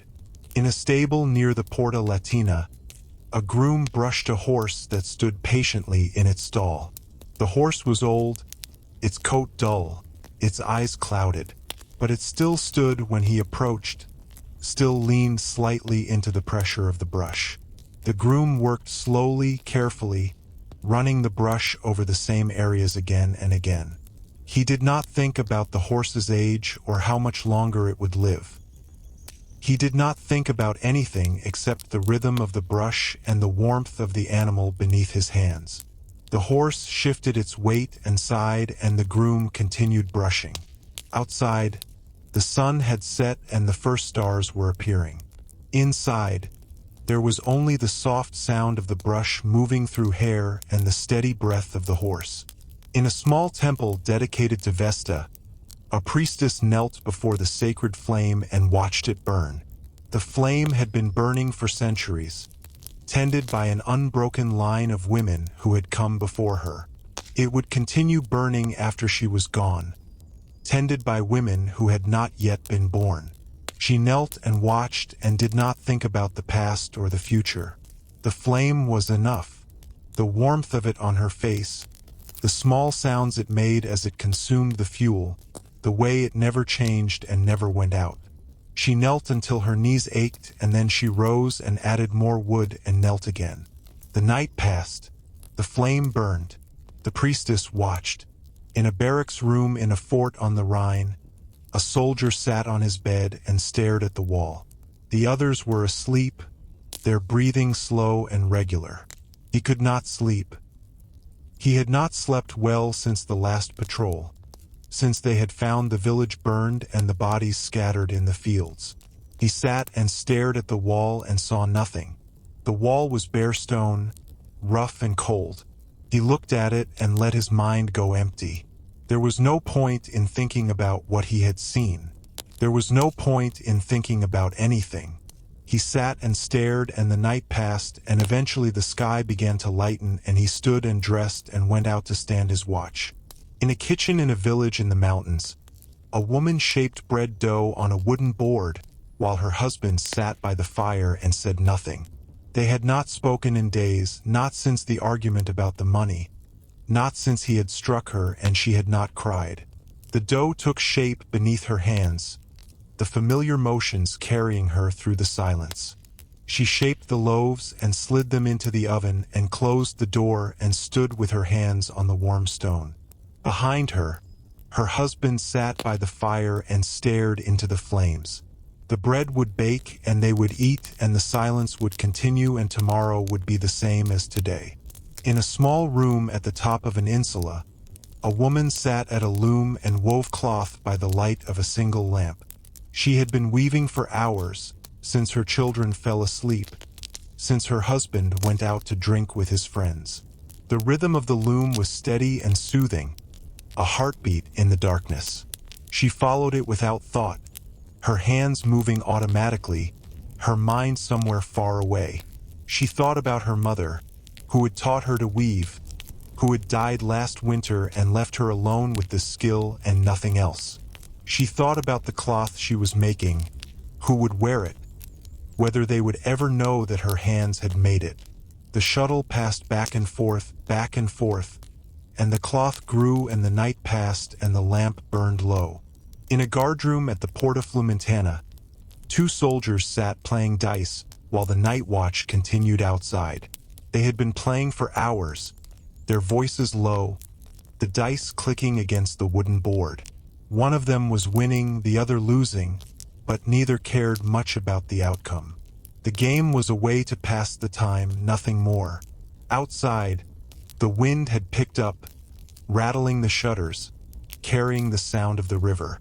Inside, the dice clicked and the lamp burned, and the soldiers sat in the warm glow of the flame and let the hours pass. They would be relieved at dawn. They would sleep, and then they would do it all again. This was their life. This was all there was. In a bakery near the Forum Holatorium, the ovens had been cooling for hours, and the last loaves sat on racks waiting to be sold. The baker sat on a stool near the door, his eyes half closed, his arms folded across his chest. He was tired, as he was always tired. The exhaustion of a lifetime of early mornings settled into his bones. But he sat and waited, because sometimes a customer came late, needing bread for the evening meal. The street outside was quiet now, the vendors gone, the children called inside. A cat wandered past and stopped to look at him and then continued on its way. The baker sat and waited, and the bread cooled and the night deepened, and eventually he stood and closed the door and went to bed. In a stable on the Via Appia, a groom sat beside a mare who was laboring to give birth. He had been there for hours, since the first signs that something was wrong, since the mare had lain down and could not get up again. The veterinarian had been sent for but had not yet arrived. The groom sat in the straw with his hand on the mare's flank, feeling the contractions that came and went without progress. The mare's eyes were wide with pain and fear, and he spoke to her softly, the same words over and over, words that meant nothing but might offer comfort. The hours passed. The night deepened. The veterinarian did not come, and the groom sat and waited and spoke his soft words and hoped for something he could not name. In a small apartment in a crowded insula, a mother sat on the edge of her bed and watched her son cough. The cough had been going on for days, getting worse instead of better. She had tried everything she knew, the herbs the old woman recommended, the honey from the market, the prayers she had learned as a child. Nothing helped. She sat and watched him cough and could do nothing else. His face was flushed with fever, his eyes bright and frightened. She held his hand and waited for the coughing to stop, waited for him to draw breath, waited for something to change. Outside, the city continued its business, indifferent to what happened in this small room. Inside, there was only a mother and her son and the sound of his struggling breath. In a temple on the Capitoline, a priest lit the morning incense and watched the smoke rise toward the ceiling. The temple was empty, as it always was at this hour, the gods alone with their priest and the small flame that burned on the altar. He spoke the words of the ritual, the same words he had spoken every morning for 30 years, and the smoke curled and twisted and disappeared into the air above. When the ritual was complete, he stood for a moment in the silence, listening to nothing. Then he turned and walked out of the temple and into the morning light, where the city was already waking, already beginning its daily motion. He would return at noon, and again at sunset, and again at midnight, and the rituals would continue, unchanged, unending, as they had for centuries before he was born and would continue for centuries after he was gone. In a workshop near the Forum of Augustus, a metal worker stood before his anvil and studied the piece of bronze he had been working on all week. It was a small statue, a figure of a god, commissioned by a temple that wanted a new image for their shrine. The metal worker had been shaping it carefully, patiently, bringing the form out of the metal one blow at a time. He stood now with his hammer in his hand and looked at what he had made. It was good. It was as good as anything he had ever made. But he did not feel satisfaction. He felt only the weight of the hammer in his hand and the knowledge that tomorrow he would begin again on something else, and then something else after that, and then something else until he could no longer hold the hammer and someone else would take his place. In a small room at the top of an insula, a woman lay in bed and listened to her husband breathe. He was asleep beside her, his breathing slow and regular, his body warm against hers. She could not sleep. She had not slept well in weeks, not since the letter arrived, not since she learned that her brother had died in a distant province and would never come home. She lay in the dark and listened to her husband breathe and thought about her brother, about his face, about his voice, about the way he had laughed at things that were not funny. The sounds of the city filtered through the thin walls, the usual noises of the night, and she listened to them too, letting them fill the space that grief had hollowed out. Her husband shifted in his sleep and his arm moved across her and she lay still beneath its weight, feeling the warmth of it, feeling the life in it, feeling the night pass over them both. In a kitchen in a wealthy home on the Esquiline, a slave sat on a low stool and stared at the dying embers in the hearth. The household was asleep, the master and mistress in their beds, the other slaves in their quarters. She had finished her work hours ago, had cleaned the kitchen and put away the dishes and banked the fire for the night. But she could not sleep. She sat and stared at the embers and thought about nothing, or thought about everything. She could not tell which. The embers glowed and faded, each pulse of light smaller than the last. She sat and watched them until they were nothing but ash, and then she sat a while longer, and then she stood and walked to her small room and lay down on her pallet and closed her eyes. Sleep came eventually, as it always did, and the night passed and morning came, and she woke and began again. In a stable behind a tavern on the Via Latina, a groom slept in the hay beside the horses. He had been working since before dawn, cleaning stalls and carrying water and brushing coats and checking hooves. Now he slept deeply, without dreams, his body curled in the hay like an animal. The horses stood in their stalls, dozing on their feet, their breath misting in the cold air. Outside, the wind moved through the trees and the stars turned slowly overhead, and nothing happened that needed watching. The groom slept and the horses dozed, and the night passed in silence. The only sounds the occasional stamp of a hoof or the soft exhale of breath. In the morning he would wake and begin again, and the horses would be there, waiting, and the work would continue as it always did. In a narrow alley behind the baths of Caracalla, a man sat against a wall with his knees drawn up to his chest. He had been there since the previous evening, since the watch had chased him from the portico where he usually slept. The stones were cold against his back, and the wind carried the smell of the city, smoke and waste and the distant salt of the sea. He did not think about where he would go when morning came. He did not think about the meal he had not eaten or the coins he did not have. He thought only about the next moment, and then the next, and then the next, each one passing without bringing anything worse than the one before. Somewhere above him, in a room he could not see, a lamp burned and then went out. He pulled his cloak tighter and waited for light.